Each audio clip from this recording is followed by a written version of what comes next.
Magandang umaga sa inyong lahat. Ako si Crisel Andillapa. Kasama ko sina Jairos Teves, James Kigan Canega, Josiah Nacario at Ashley Mangampo. Ngayong araw ay iulat namin ang Kabanata 22 hanggat 26. Bago namin umpisa ng aming pag-uulat, maglaro muna tayo. Magbibigay ako ng 3 jumbled letters at aayusin nyo ito at sa dulo ng kabanata ay aalamin natin kung tama ba ang inyong sagot. Kada numero ay bibigyan ko kayo ng 5 segundo. Unang bilang.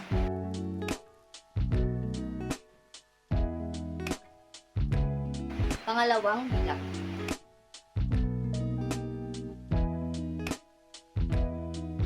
Pangatlong bilang.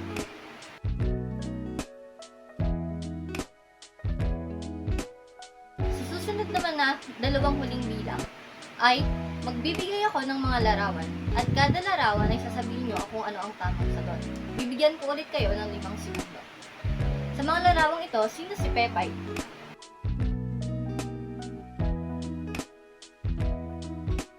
Huling bilang. Sa mga larawang ito, sino si Padre Salvi?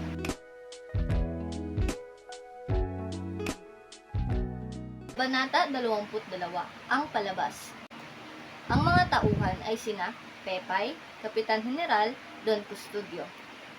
Iba pang mga tauhan ay si Isagani, Paulita Gomez, Juanito Pelaez, Padre Irene at Padre Salvi at ang huli ay si Bensay. Banata 22, ang palabas. Ang tagpuan ng kabanatang ito ay ang teatro. Nag-umpisa ang kabanata sa pagkainip ng mga manonood sapagkat matagal nag-umpisa ang palabas dahil sa pag-aantay kay Kapitan General. Sa kabilang banda, umugong ang bulong-bulungan dahil may isang ginoo na nang-angkin ng upuan. Ito ay si Don Primitivo. Kahit na ang mga tanod ay hindi siya mapaalis. Samantalang, si Pepay naman ay nakaupo malapit sa pwesto ng mga estudyante na malapit kay Don Custodio. Dahil naniniwala silang mapapalambot nito ang puso ni Don Custodio na siyang kaibigan. Nag-umpisa ang palabas at tumugtog na ang Marcha Real. Ito ay isang pambansang awit. Lahat ay nagsiya maliban na lamang kay Isagani, na kasalukuyang nayayamot dahil nakita niya ang kanyang kasintang si Paulita Gomez na kasama si Juanito Pelaez na siyang karibal nito. Umawit si Gertrude at Serpolet at nagpalakpakan ang mga tao, kabilang na si Padre Irene na siyang espiya ni Padre Salvi. Si Bensay naman ay panay ang pintas sa nasabing palabas. Naging usap-usapan din ang hindi pagpunta ni Simon dahil nakita siya bago mag-umpisa ang palabas. Matapos nito, nabalitaan ni Makaraig kay Pepay ang pagsang-ayon sa pagpapatayo ng eskwelahan, ngunit may kondisyon ito na ipapailalim sa pamamahala ng Dominico. Para sa inyo, ano ang kaugnayan ng kabanatang ito sa kasalukuyan? Para sa akin, ang kaugnayan ng kabanatang ito sa kasalukuyan ay may mga bagay tayong ninanais, ngunit hindi ito basta-basta natutupad dahil laging may mga kondisyon ang mga bagay-bagay. Ang sumunod naman ay kahit na hindi na pwede ay ginagawa natin. Katulad na lang sa Kabanata 22, ang palabas ay mahigpit na ipinagbabawal, ngunit ginawa pa rin nila ito. Kamusta kayong lahat? Ako nga pala si Jairos Teves na magtatalakay sa inyo ng Kabanata 23 na ang pamagat ay isang bangkay. Alam nyo ba na nagdidrag si Kapitan Tiago? At alam nyo rin ba na malalaman na ni Simon na patay na si Maria Clara sa kabanatang ito? Naway may matutunan kayo sa aking tatalakayin ngayon. Halina't talakayin at simulan. Umalis si Simon sa kanilang bahay at alas 8 nang makita siya ni Makaraig na tila ay may minamanmanan malapit sa kumbento ng Santa Clara habang tumutunog ang kampana. Alas 9 naman nang makita siya ni Camarón Salcido sa paligid ng teatro na tila ay may kausap na kamag-aral o estudyante. Si Basilio ay nag-aaral at nag-aalaga ng kanyang tagapag-ampon na si Kapitan Tiago na may sakit. Sa masasamang sandali, siya ay naakusahan, minamaltrato at iniinsulto kapag kapos ang timpla nitong opyo. Ang opyo ay isang gamot o ipinagbabawal na gamot na nanggagaling sa halamang Papaver somniferum. Pumunta si Simon sa bahay ni Kapitan Tiago upang ipaalam ang gagawing revolusyon o himagsikan. Nagkamustahan ang dalawa na si Simon at si Basilio. Nakwento ni Basilio kay Simon nang pumasok siya na may dalang ilaw na pagkamalan daw siya ng Kapitan Tiago na siya si Padre Irene na tinawag ni Kapitan Tiago na tagapagligtas nito, na ikinumpara naman ni Simon sa isang gobyerno o gaya ng gobyerno. At dito na nga napag-usapan ni Simon at Basilio ang gagawing plano para sa himagsikan. Nang una, si Basilio ay nagtataka o nalilito pa rito at hindi pumapayag sa gagawing himagsikan ni Simon. Ngunit sinabi ni Simon na itatakas lamang niya si Maria Clara sa loob ng kumbento. Ngunit nakakalungkot dahil sinabi na ni Basilio na patay na si Maria Clara ng alas 6 ng hapon. Ngunit si Simon ay hindi pa rin makapaniwala dito. Ngunit si Basilio ay pinakita ang sulat ni Padre Salvi upang ipakita kay Kapitan Tiago. Hindi makapaniwala si Simon dito. Halos sumabog ang puso ni Simon. Nawalan ng pag-asa si Simon sa mga ambisyon at mga plano sa gagawing himagsikan dahil si Maria Clara ang punot dahilan nito. At nang dahil kay Maria Clara, nagkaroon ulit ng pag-asa si Simon sa mga plano at ambisyon sa gagawing himagsikan. Umalis si Simon na sobrang lungkot at naiwan si Basilio awang-awa rito. At ito na nga ang wakas. Sana ay may natutunan kayo sa Kabanata 23 ng Pamagat ay Isang Bangkay. May nangyayari pa rin ng mga ganitong pangyayari sa kasulukuyan tulad ng mga kabataan na nagde-drugs at mga kabataan na nagkaka-influensya sa iba pang mga inosenteng kabataan na gumawa ng masasamang bisyo katulad ng pagde-drugs. At dahil sa droga nga ay kasulukuyan pa rin nangyayari ang pang-aapi at pangmamaltrato sa mga kapwa natin Pilipino.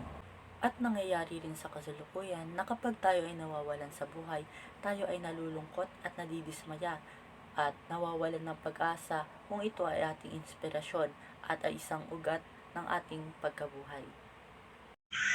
Magandang gabi po, Binibining Ong. Ito po ang aking representasyon para sa Kabanata 24. Sa kabanata po na ito ay makikita po natin si Simon na nagbabalak ipagpatuloy ang kanyang plano para sa kanyang rebelusyon. At sa kabilang banda naman po ay makikita natin si Basilio na nakikipag-usap kay Julie tungkol sa kanyang mga pangarap. At ang mga pangarap na po yun ay ang makamit ang hustisya para kay Crispin at sa kanyang mga magulang. At sa kabanata na rin po na ito ay makikita po natin ang determinasyon ni Basilio na makamit ang kanyang mga pangarap upang may pagpatuloy ang kanyang mga nasimulan. At yun lamang po. Magandang araw sa ating lahat. Ngayon ay tatalakayin natin ang Kabanata 25, ang tawanan at iyakan. Mga tauhan: Simon, Tadeo, Pekson, Isagani, Makaraig, Don Custodio at Padre Irene. Idinaos ng mga mag-aaral ang isang tiging sa Pansiteria Macanista de Buen Gusto. 14 silang lahat, kabilang si Sandoval. Matatali magsalita ang mga estudyante at ramdam pa rin ang kanilang hinanakit kahit nagtatawanan sila. Dumating din si Isagani, ngunit wala si Pelaez. Sana daw ay si Basilio na lang ang inibitahan kaysa kay Juanito. Ani ni Tadeo. Malalasing pa sana nila si Basilio at baka sakaling mapaamin ang lihim tungkol sa nawawalang batang lalaki at ang madre. Inaalay ng mga mag-aaral ang iba't ibang uri ng pagkain sa mga kilalang tao.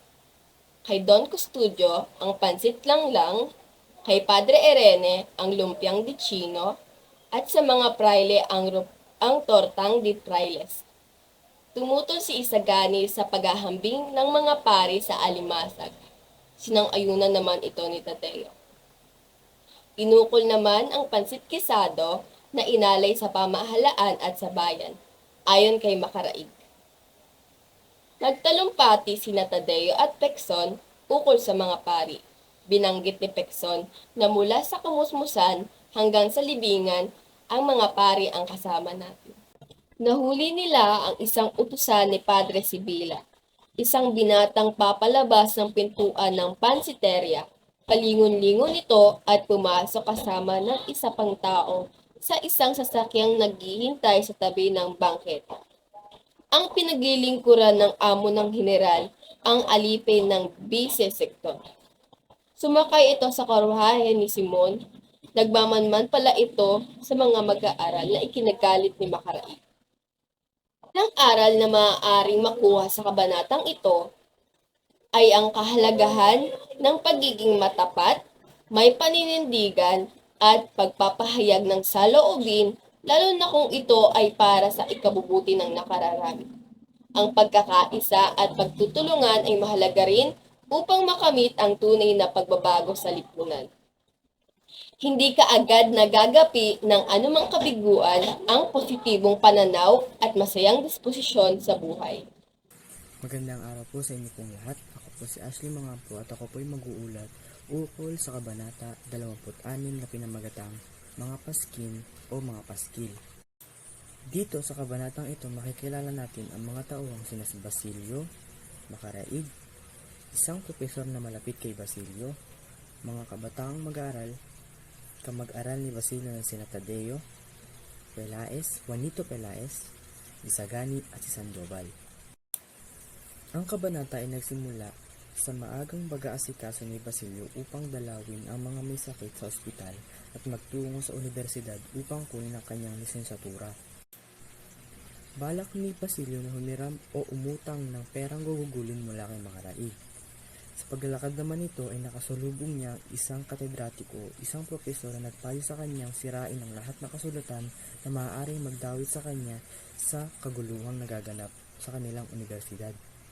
Sa kanilang patuloy na pag-uusap, nalaman ni Basilio na panay estudyante ang mga kasangkot sa kaguluhang nagaganap sa kanilang universidad at nakatagpo sila ng mga mapanghimagsik na mga paskil o mga paskin. Sa patuloy na paglalakad ni Basilio, nakita niya si Sandoval. Tinawag niya ito, ngunit hindi siya nito pinansin. Nakasalubong niya rin si Tadeo.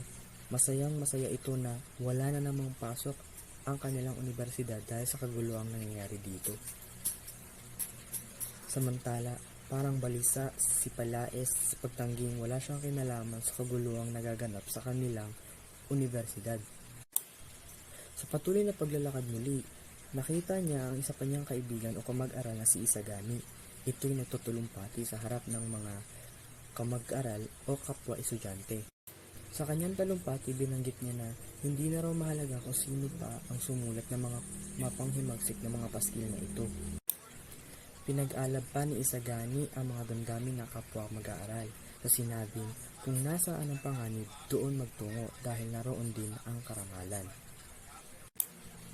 Ani pa niya na kung ang mga sinasabi ng paskil ay katulad na kanilang saloobin, ay dapat nitong pasalamatan dahil sa paraang ito ay ipapahiwatig na ibubulwag nila ang kanilang mga saloobin. Nagpatuloy pa sa paglalakad si Basilio upang makarating sa bahay ng kaibigan. Ngunit bigla itong sinalubong ng isang kabo at 2 gwardiya sibil at sabay na inaresto siya kasama si Makaraig. Sa kabila ng pagtataka ni Basilio, nagawa pa sa kanyang sabihin ni Makaraig na isa siyang mabuting kaibigan. Dahil sa panahon ng kaguluhan, naroon siya. At samantala, sa panahon ng kapayapaan, hindi ito nanggambala. Doon po natatapos ang kabanata 26 na pinamagatang mga paskil o paskin. Batay po sa aking pagkakaunawa, ito po'y mayahalin tulad ko sa kasalukuyang panahon ang mga pangyayari sa kwento na ang mga tao ay nagsasagawa ng mga pagpoprotesta ng kanilang saloobin. Dahil sa kasalukuyang panahon, pinaalam ng mga taong bayan sa pamahalaan ng mga hinaing sa paggamit ng social media, pagwewelga o maaaring pananalumpati. Batay sa kwento, mahigpit ang mga may kapangyarihan sa mga nagpoprotesta laban sa kanila. Ngunit sa kasalukuyan, lahat ay binigyan ng karapatan ng malayang pagbabahagi ng mga saloobin. Tulad nga sa ating binasang kabanata, higit na pinaghahanap ng mga kura ang mga naglagay o maaaring may kasalanan sa paglalagay ng mga paskil o mga mapaghimagsik na paskil sa kwento. Dahil natapos mo ang panonood, ngayon ay aalamin na natin kung tama ba ang sagot mo sa mga katanungan kanina. Unang bilang. Ang tamang sagot ay teatro. Pangalawang bilang.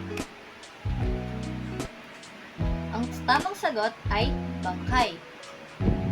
At sa huling bilang, ang tamang sagot naman ay si Don Custodio. Sa dalawang huling tanong, ang tamang sagot ay letter C. At ang pangalawa naman ay letter A. Yun lamang. Maraming salamat.